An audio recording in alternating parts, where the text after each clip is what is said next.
ሙናፊቅ ብሎ ማለት እምነትን ማን ነው ከላይ ያንጸባርቃል፣ ከውስጡ ደግሞ ሙሉ በሙሉ ክህደትን የያዘ አካል ነው። እነዚህ ሁለት ናቸው። አለዚ ዩዝሂር ልእስላም ወዩብጢን ልኩፍር፣ እስልምናን ከላይ ይገልጻል፣ ከውስጡ ግን ሙሉ በሙሉ ክህደትን የያዘ ነው። ይሄ ሙናፊቅ ይባላል። ይሄ ከሃዲም ነው ሙናፊቅም ክህደት በውስጡ ስላለ ማለት ነው። ገብቶሻል? ይሄ ነው። በነቢያችን ሰለላሁ ዐለይሂ ወሰለም ጊዜ ነበሩ ውስጥ ሙሉ በሙሉ ክህደት ላይ ናቸው። ነገር ግን ወደ ነቢያችን ሰለላሁ ዐለይሂ ወሰለም እና ወደ አማኞች ጋር ሲመጡ አማኞች መስለው ይታያሉ። እነዚህ ናቸው። ይሄ ከሃዲ ነው። ካፊር ማለት ያው ነው። አላህ ሱብሓነሁ ወተዓላን የካደ የትኛውም የክህደት አይነት ላይ ያለ ሰው ነው። ሰዋእን ካነ የሁድየን አው ነስራንየን አው ገይረ ዲኒ አው ገይሪሂ፣ ማንኛውም አላህ ሱብሓነሁ ወተዓላን የካደ በእርሱ ላይ ያጋራ እርሱ ከሃዲ ይባላል። ሌላኛው ኒፋቅ ለሁለት ይከፈላል። ኒፋቅ ዐቅድይ እና ወኒፋቅ ዐመሊ። ኒፋቅ ዐቅድይ ማለት እምነታዊ ኒፋቅ የሚባለው ቅድም የነገርኳችሁ ነው። በውስጡ ሰውየው ክህደትን የያዘ ከላይም እስልምናን የሚያንጸባርቅ። ሁለተኛው ኒፋቅ ዐመልይ ነው፣ የስራ ንፍቅና ያለበት ነው። እሱ ደግሞ ምንድን ነው? ሰውየው አማኝ ነው፣ ከላይም ከውስጡም አማኝ ነው። ነገር ግን በአንዳንድ ስራዎች ላይ የንፍቅና ባህሪ ይታይበታል።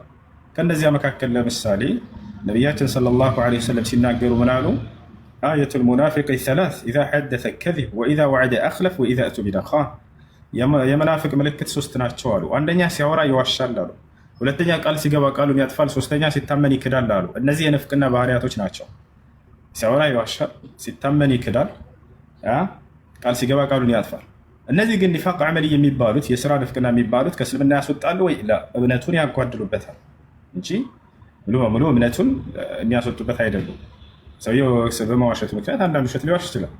ይህ ሰውዬ ከእስልምና ወጥቷል ማለት አይደለም፣ ወንጀል ላይ ወድቋል ነው።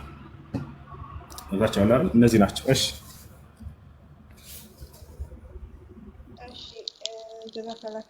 ሌላኛው ጥያቄ ደግሞ ረሱሎች ትንሽ ናቸው ማለትም 23 እንደዚህ ናቸው። ነቢያቶች ደግሞ ብዙ ናቸው አይደለም? በቁርአን ላይ የተገለጹት በሚል አስተካክዩ። ያልተገለጹ ረሱሎች መልእክተኞች በጣም በርካታ አሉ። አላህ ሱብሓነሁ ወተዓላ በቁርአን ላይ ሲናገር في ሱረት ኒሳ ወረሱለን ቀድ ቀሰስናሁም ዐለይከ ሚን ቀብል ወረሱለን ለም ነቅሱስሁም ዐለይክ ይላል። ከመልእክተኞች በአንተ ላይ የተረኩልህ አሉ፣ በእርግጥ ያልተረኩልህም ብዙ አሉ ይላል። አየሽ?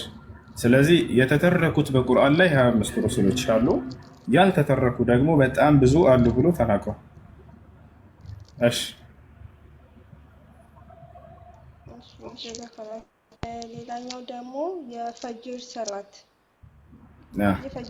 እንቅልፍ ወስዶን ብናሳልፍ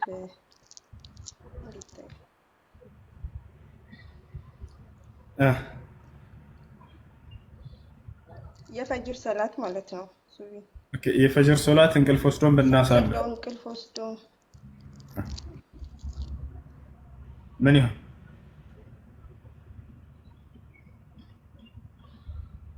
አሎ ወለካሎ። እሺ የፈጅር ሶላት እንቅልፍ ወስዶን ብናሳልፍ በተነሳችሁበት ሰዓት መስገድ አለባችሁ። አንደኛ ፀሐይ ወጥቶብኛልና ስለዚህ አልሰግድም ብሎ ሰውየው እንዳይተው። እሺ ሰለም ሐዲስ ላይ ሲናገሩ ምን አሉ? መን ነሲየ ሶላተን አው ናመ ዐንሃ ፈልዩሰሊሃ ኢዛ ዘከረሃ አሉ።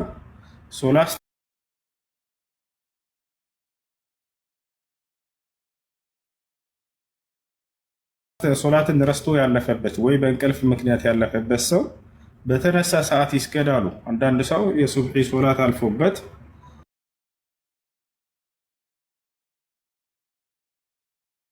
ልክ ሲነሳ ፀሐይ ይወጣል። አሁን በቃ ፀሐይ ስለወጣ ጊዜው አልፏል እና በሰግድ ዋጋ የለውም ብሎ ይተዋል። መተው የለበት። አውቃችሁ ሆን ብላችሁ እንዳታሳልፉ። አውቃችሁ ሆን ብላችሁ እንዳታሳልፉ። እሱ ነው የተከለከለው። ሳያስበው ግን ሊያልፍበት ይችላል። ሰው ነው እና በእንቅልፍ ሊያልፍበት ይችላል። የሰውዬ በተነሳ ሰዓት ይስገድ። ይሄ ነው የሱብሒን ሶላት ወቅቱን ጠብቆ መስገድ ያለው ምንዳ በጣም ትልቅ ነው። እሱ ልታውቁ ይገባል።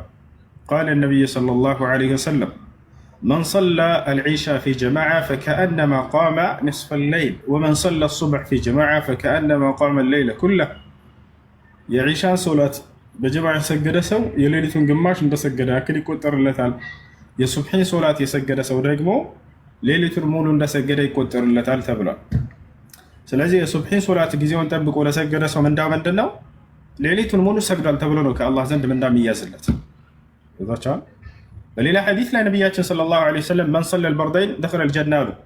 የዒሻ ማነው የሱብሒንና የዐሱር ሶላትን የሰገደ ሰው ጀነትን ይገባል ብለው ተናግረዋል። ያ ማለት ግን ሁለቱም ብቻ ከሰገድክ በቂ ነው ጀነት ለመግባት ማለት አይደለም። ይህ ሐዲስ ምንድን ነው የሚያመላክተው? ሁለቱም ሶላቶች ይበልጥ ትኩረት ለመስጠት ነው። ለምን?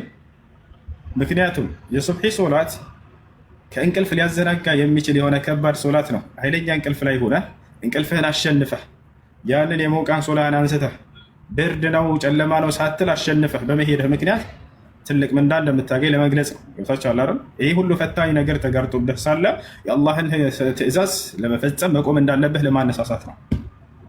የዐሱር ሶላትስ? የዐሱር ሶላት ደግሞ በምድራዊ ህይወት ላይ ገብታችኋል።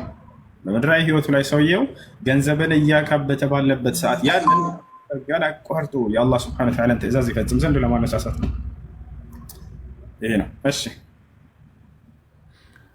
ሰላም ነው። ሰላም፣ እንዴት ነህ? አላህ ደህና ነኝ።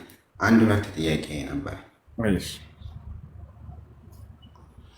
አንደኛውና የመጀመሪያው ተውራትና ዘቡር እንጂል ወረደ ብላችሁ ታምናላችሁ አይደል? እንደወረደ ታምናላችሁ? ኦኬ። አሁን ያን መጽሐፍ በእጃችሁ ላይ ይኖራል? አለመኖሩስ ምንድን ነው? ካለስ ደግሞ መረጃ ወሰደኝ የሚል ይህም መልስ ሁለተኛው ጥያቄ ያቀርባል። ተውራትና እንጂል ወርደዋል ብላችሁ ታምናላችሁ ወይ? አዎ እናምናለን። አሁን ያ በእጃችሁ ላይ አለ ወይ? አዎ በእጃችን ላይ አለ። ተውራትና እንጂል ማለት ተውራት ለሙሳ የተሰጠ ትምህርት ነው። እንጂል ደግሞ ለዒሳ የተሰጠ ትምህርት ነው። ይህ ትምህርት በእጃችሁ ላይ አለ ወይ? አዎ በደንብ አለ። የሙሳ ዓለይሂ ሰላም የተሰጠው አስተምህሮ በእጃችን ላይ አለ። ለዒሳ የተሰጠው አስተምህሮ በእጃችን ላይ አለ ይገኛል። እንደዛ ሳይሆን በመጽሐፍ ደረጃ ነው እንደ ሪፈር ሳይሆን እያወራሁ ያለሁት በመጽሐፍ ደረጃ እንደ ቁርአን አላቸው ወይ ለማለት። መጽሐፍ አይደለም ከሰማይ እያወረደላቸው መጽሐፍ አይደለም፣ ቃሉን የተሰጣቸው አይደለ? ያ ቃል አለ ወይ? በደንብ አለ፣ እጃችን ላይ ይገኛል። አልገባህም? ምን እያልኩ ያለሁት እኮ በዛን ዘመን በቃል አማካኝነት ሲወርድ እነሱ ጽፈውታል በመጽሐፍ ደረጃ ወይስ እንዴት ነው ለማለት። ጥያቄህን ትቀያይረዋለህ። በተመለሰ ቁጥር ጥያቄ አትቀያይሩ። ለሙሳና ለዒሳ የቀየርኩኝ አይደለም። አዳምጠኝ።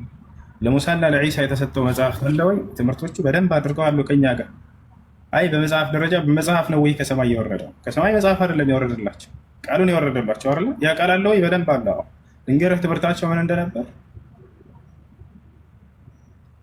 የምትነግረኝ ከቁርአኑ ነው ወይስ ከነሱ መጽሐፍ ነው እያልኩ? አሁን አልገባህም? ምን እያልኩ ያለው በደንብ ገብቶኛል። ከእነዚህ የራሳቸውን መጽሐፍ ትምህርታቸው ምን እንደነበር። ኦኬ እሺ፣ ከመጽሐፋቸው ከራሳቸው መጽሐፍ ያ የተሰጣቸው መጽሐፍ አምላክ ከማን ዘንድ ነው? ከአምላክ ከአላህ ሱብሓነሁ ወተዓላ ዘንድ። ያ የሰጣቸው አካል ራሱ ይተርክልናል ትምህርታቸውን ሲተርክልን ጊዜ ምን ይላል? ወለላ ሙሳ ይላል። ሙሳንም በእርግጥ ልኬው ነበር ይላል። አየህ ذلك ልክ ነው። ወአተይና ዒሳ ብነ መርየም አልበይናት ወአየድናሁ ቢሩሒል ቁዱስ ምን እንዳላቸው ዒሳ ልክ እንዲሁ ለህዝቦቹ ያስተማራቸውን ይነግርልናል። ወታቻል ወይዝ ቃለ ዒሳ ብኑ ያ በኒ እስራኤል ኢኒ ረሱሉላሂ ኢለይኩም ሙሰዲቀን ሊማ በይነ የደይ።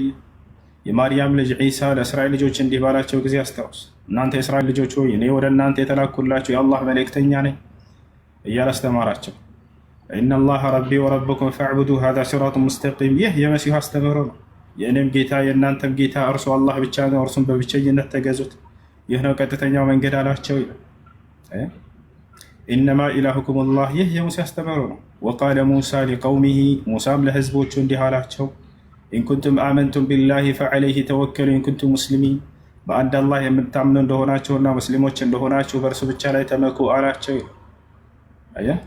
የእነሱ ብቻ አይደለም ያለን እኛ የአብርሃም ትምህርት አለን፣ የኢስሐቅ ትምህርት አለን፣ የያዕቆብ ትምህርት አለን፣ የዩሱፍ ትምህርት፣ የሁሉም ነቢያት ትምህርት አለን፣ በእጃችን ላይ ይገኛል።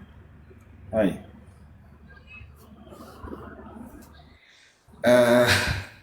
እኔ አሁን የጠየኩህ ጥያቄ ይሄ አሁን ለምሳሌ አንተ እያብራራህልኝ ያለው ቁርአን ላይ ነው አይደለ? ሪፈር እያደረገ ቁርአን ላይ የሙሳን አስተምሮ ቁርአን ላይ ነው የሚገኘው። እንደዛ ነው እያልከኝ ያለው? የጠቀስካቸውን መጽሐፍቶች ተውራትና ኢንጅል ብለህ አነሳህ አይደለ?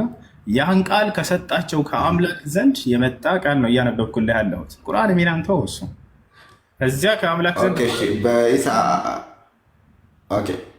በኢሳ በነበረበት ታይም በምድር ላይ እንዲሁ በቃል ደረጃ ነበር ሲያስተምር የነበረው፣ አልተጻፈም ነበረ። እኔ እያልኩ ያለሁት የተጻፈውን ሰነድ ወይም እንደ ቁርአን የታተመ መጽሐፍ ምናምን እንደዛ እንዳለ ከዛ እንዲሰጠኝ ብዬ ነው መረጃ። የታተመ መጽሐፍ አይደለም ከሰማይ እየወረደላቸው ወገናችን። ቅድም ተውራትና ኢንጅል አልከን። ስለዚህ እነዚያ መጽሐፎች ተውራትና ኢንጅል የሚለውን ከየት ነው ያገኘኸው? እንግዲህ እናንተ ታምናላችሁ እንዲሁ ተወረደ ምናምን ታምናላችሁ ብዬ ነው። የት ነው ይሄን እንደምናምን ስለምታምኑ ብዬ ነው። የት ነው ያገኘኸው? እሱ ከቁርአን ላይ ነው አይደለ? እንግዲህ በአብዛኛው ቁርአን ላይ ነው የሚነገረው። ያ በጣም ጥሩ። ስለዚህ ከቁርአን ጥያቄ ያነሳና ግን ከቁርአን መልስ አልፈልግም ትላላችሁ። እንደዚህ አያስኬድም። ተውራት እንደ ኢንጂል ብሎ አይደለም እንደዛ አይደለም። መልሱን ከቁርአን አልፈልግም አያስኬድም። ይቷል አይደለ? እኛ ጋር መጣች። እንደዛ አይደለም እንደዛ አይደለም። እሱ ተረደኝ። እኔ አሁን አለን ስላልክ ነው እንጂ እኮ አይ የለም ቁርአን ላይ ነው መረጃ መሰጠት ካልከኝ ኦኬ እቀበላለሁ፣ ችግር የለውም። ግን መጽሐፉ አለን ስላልከኝ አዎ መጽሐፉ አለን። ያ ማለት ከአምላክ ዘንድ ሲወርድላቸው የነበረው ቃል ነው። ይቷል አይደለ? አለ ከአምላክ ዘንድ የወረደው ወረቀት ነው ብለህ ነው የምታምነው አንተ? እንደዛ አይደለም፣ ቃሉ ነው። ያ ቃል ደግሞ እኔ እንደዛ አላምንም። እኔ እንደዛ አላምንም። ወንድሜ አዳምጥ ልንገርህ። ከሰማይ ወረደ ሲባል ምንድነው? የፈጣሪ ቃል ነው። ከዛ በሰዎች ወይም በመላእክ አማካኝነት ይጻፋል። ልክ እንደ ቁርአን አጻጻፍ ማለት ነው። በሰዎች ወይም በመላእክት ይጻፋል። መላእክ ይጽፋል። መላእክት ለሰዎች አያጽፉ? ይጽፋል ወይ? መላእክ ይጽፋል ብለኸኛል። ማነው መላእክ እንደሚጽፍ ማስረጃ? መልአክ ይጽፋል አይደለም ያልኩት። በመልአክ አማካኝነት የወርድና ቃሉ መልአክ ለሰዎች ያጽፋል ነው እያልኩ ያለሁት። መልአክ ወይንም ሰዎች ይጽፋሉ ነው ያልከው። መልአክ አይጽፍም። እሺ እኔ መልአክ ይጽፋሉ እኮ አላልኩም። አልሰማኸኝም ከሆነ ነው እንጂ ማለት ነው። በመልአክ አማካኝነት ይጽፋል። ችግር የለውም። እሺ ቀጥሉ። ችግር የለውም። አይ እና እኔ በነሱ በሙሳ